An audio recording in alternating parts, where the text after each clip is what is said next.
Si tu veux changer ta vie, bien, change ta façon de la vivre. Parce que sinon, tu ne pourras jamais. C'est ça, là, c'est ça qu'il faut vraiment que les gens disent « Je suis responsable de mon bonheur ». Ah, la retraite. Certaines la préparent depuis longtemps. D'autres y pensent sans la planifier vraiment. Et d'autres encore se disent qu'elles verront bien à quoi elle ressemblera le moment venu. La personne dont nous faisons la connaissance aujourd'hui l'apprivoise à sa façon. Quand l'heure de la retraite sonnera, elle choisira sans doute de rester active, comme elle l'a toujours fait, et de vivre pleinement cette étape importante de sa vie.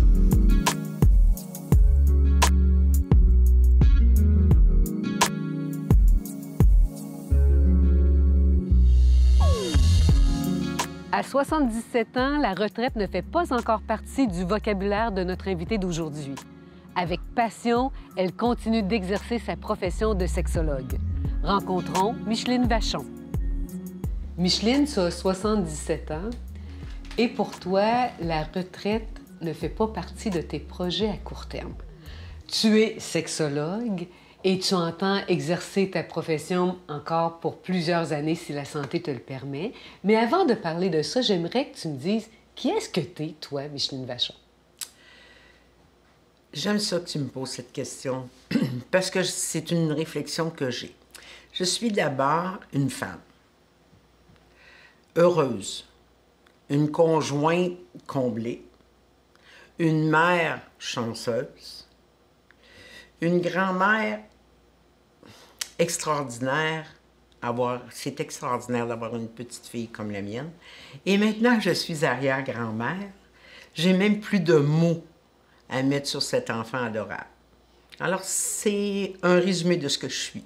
Donc, tu es habitée par ces belles relations-là que tu nourris, qui comblent visiblement ton cœur. Donc, au niveau personnel, tu as une vie riche. Au niveau professionnel aussi. Avant d'être sexologue, tu as été infirmière. Donc, tes premières amours professionnels ont été en soins infirmiers. Tu as étudié à Montréal et tu as travaillé pendant quelques années à ce qui est devenu Louis-Hippolyte Lafontaine. Oui, c'est ça. Tu as fait une spécialisation en psychiatrie. Ça. Oui, c'est ça. Et ça, c'est quelle sorte de souvenir que tu gardes de ça? Fantastique. Parce que dans la cohorte en 65, que j'ai terminée comme infirmière, personne ne parlait de s'en aller en psychiatrie parce que pour eux autres, c'était trop lourd. Moi, c'est un défi. Je me disais, très peu de personnes, moi, j'aime ça, je vais consacrer ma vie à des gens qui en ont besoin. Et je trouvais que la psychiatrie, c'était vraiment des gens qui en avaient vraiment besoin. Surtout à Louis H. Lafontaine, c'était quelque chose dans le temps. Et tu as quitté Montréal pour suivre l'amour en Beauce. On doit dire que tu es né à la Guadeloupe, donc c'est un retour pour toi en Beauce. Et tu as travaillé comme infirmière pendant quelques années dans le cabinet de ton mari qui était médecin. Oui, c'est ça. Et ça a été aussi pendant quelques années. 4 ans. 4 ans. Et après ça, hop, on retourne à Montréal. C'est ça. On suit le conjoint. Et là, tu tombes en amour avec la sexo. Tu as suivi une fin de semaine et après ça, tu as dit, moi, j'ai envie de faire ça dans ma vie. Raconte comment ça s'est passé, cette transition-là. C'est que mon conjoint avait une fin de semaine pour les médecins. Et j'ai dit, est-ce que j'aimerais ça, moi? Puis il dit, viens. Alors, je suis allée. Puis après la fin de semaine, j'ai dit, c'est ça que je vais faire. Je me suis rendu compte, en psychiatrie, que tout tournait autour de la sexualité dans son ensemble, que ce soit l'abus sexuel, que ce soit l'homosexualité, parce que dans le temps, tu étais hospitalisé en psychiatrie si tu étais homosexuel. Alors, je suis retournée à l'université à plein temps, même si j'avais un enfant, même si mon mari m'a beaucoup épaulée. Alors, c'est pour ça que je suis heureuse dans ce métier-là. C'est vraiment une passion pour moi.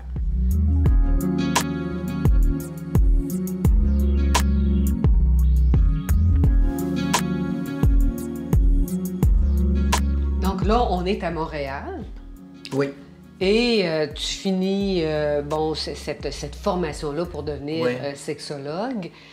Et après ça, tu ne l'exerces pas tout de suite, là, cette profession-là. Mon mari décède.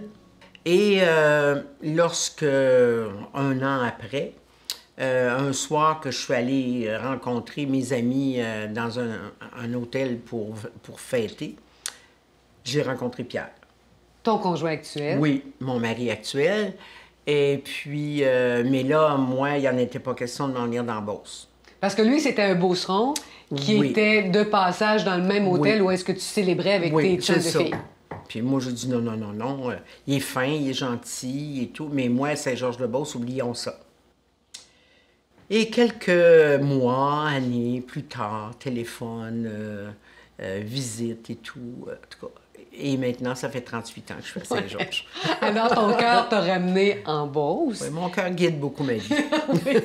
Mais quand tu reviens à cette époque-là, bon, tu es sexologue, est-ce que c'est bien vu, une sexologue à Saint-Georges-de-Beauce? Pas du tout. Ça a été comment? Ça a été excessivement difficile. Je m'étais fait dire par quelqu'un, les gens de la Beauce ne sont pas prêts à entendre parler de sexualité. Par contre, si on regardait les statistiques dans le temps, on avait le plus haut taux d'abus sexuels. Alors, je me disais, mais comment ça? Alors, on me dit, on t'engagerait comme infirmière, mais tu pratiqueras la sexologie. Puis moi, ben, pour moi, c'était impensable. Si tu veux que je pratique la sexologie, tu m'engages comme sexologue. Si tu veux que je travaille comme infirmière, en psychiatrie, je vais le faire, mais pas un ou l'autre. C'est un ou l'autre. Et tu l'as fait par la bande, donc les gens n'étaient pas prêts selon cette personne-là. Et tu t'es mise à faire de la sensibilisation à la radio, des chroniques régulières, où est-ce que tu parlais de la sexo et que tranquillement, ben, ça a permis, bon, une certaine ouverture, un changement de mentalité. Ça a été quand même une 12aine d'années à la radio. Oui. Puis toujours sans bénévole, hein?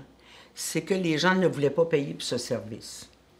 Alors, c'est sûr que j'avais la chance d'être un peu à l'aise financièrement, ce qui me permettait quand même d'être autonome. Mais là, j'ai commencé tranquillement. Docteur Berthier-Bourque m'a aidé beaucoup parce qu'il m'a prêté son bureau le temps qu'il n'était pas là. Alors, tranquillement, j'ai commencé à rencontrer des gens. C'était bien. Et puis là, je me suis mis à donner des cours, des conférences. Des fins de semaine de couple aussi? Oui, pendant 10 ans. Je faisais une fin de semaine par mois de couple. Et puis, j'avais 10 couples. Et puis, on faisait vendredi, samedi, dimanche. Puis ça a été vraiment enrichissant pour moi aussi de connaître les mentalités. Parce que selon les groupes d'âge, parce que je les avais divisés par groupe d'âge quand même. Puis c'était vraiment, ça m'a enrichi vraiment. J'ai beaucoup aimé. Mais les cours éducation à la sexualité m'ont amené de Saint-Ludger à Sainte-Rose, en passant par Saint-Joseph, Vallée, et aller jusqu'à Courcelles. Alors j'ai connu les mentalités beaucoup. Tu rencontrais les parents? Les parents pour leur montrer à faire l'éducation sexuelle des enfants. Et c'est comme ça que, de fil en aiguille, t'en es arrivé à finalement ouvrir ton bureau de sexologue. C'est ça. Là, les demandes se sont faites, surtout avec les fins de semaine de cours. Les gens se sont rendus compte qu'on ne parlait pas que de sexualité génitale, qu'on parlait de communication, d'affectivité, de tendresse. Et là, ça les a amenés à consulter. Dans le temps, très peu d'hommes téléphonaient. C'est pratiquement toujours les femmes qui appelaient. Maintenant, je te dirais presque 50% sont des hommes. Les hommes vont facilement appeler puis dire ben j'ai un problème, est-ce que je pourrais te consulter, on a un problème de couple, ben, on peut-tu voir à quel niveau il se situe. J'aime bien l'évolution qu'il y a eu quand même.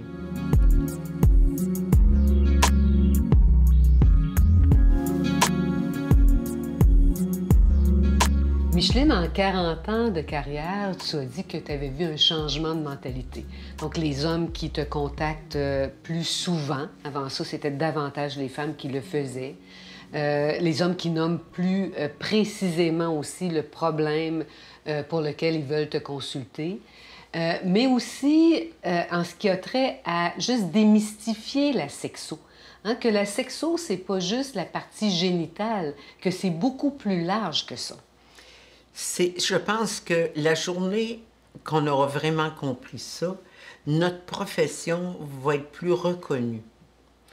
Parce qu'on va reconnaître un travailleur social, on va reconnaître une psychologue, mais la sexologue, même les compagnies d'assurance n'acceptent pas. Même si les filles ont une maîtrise, même si parce qu'il y a le mot sexualité.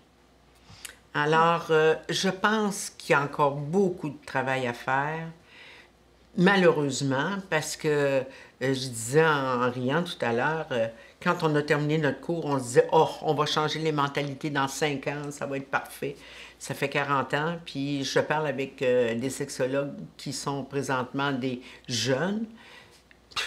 Ils ont le même défi que moi. Ça veut dire qu'à ce niveau-là, ça n'a pas tant bougé. Hein? Non. Tu as défriché beaucoup le terrain, Oui. toi, ici en Beauce.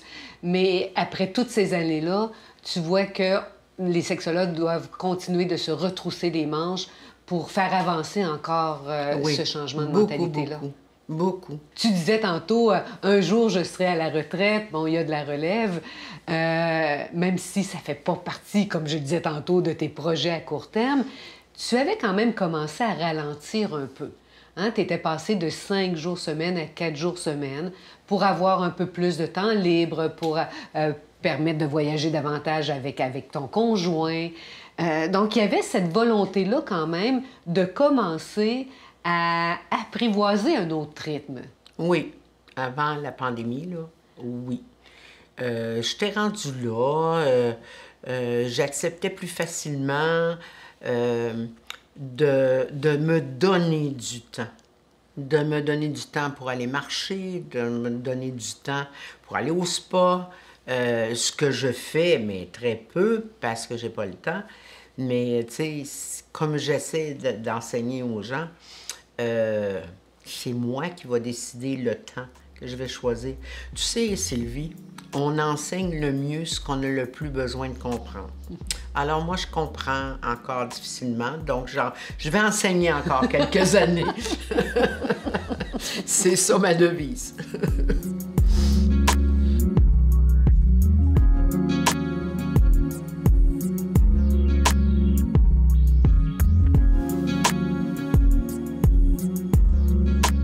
D'abord infirmière avec une spécialisation en psychiatrie, Micheline a suivi son cœur et est retournée aux études afin d'embrasser la carrière de sexologue, profession qu'elle exerce depuis maintenant 40 ans. Micheline, tu as dit que tu avais commencé à ralentir un petit peu, hein, passer de 5 jours à 4 jours, et est arrivée la pandémie et une recrudescence de demandes, ce qui fait que tes bonnes intentions de ralentir ont été mises sur la glace et tu es revenue à 5 jours semaine. Oui, puis moi, ce que j'ai remarqué le plus, parce qu'avec Zoom, ce que je ne connaissais pas, alors j'ai appris à travailler avec ça et je ne suis pas si à l'aise que ça au début parce que moi, j'aime l'énergie des gens, j'aime le contact. Et le contact avec un ordinateur, ça ne faisait pas nécessairement partie de ma vie. Alors, et moi, je fais beaucoup partie des programmes d'aide aux employés, ce qui fait que les compagnies, certains jours, ils en référaient 7 par jour. C'était incroyable. On disait non, là, mais quand même. Tu sais, j'ai vu la journée de Noël en référé. C'était vraiment incroyable. Maintenant, je suis habituée. Je vois beaucoup de couples, surtout. Et puis, ce que j'ai trouvé, ça l'a changé quand même maintenant, avec le début de la pandémie.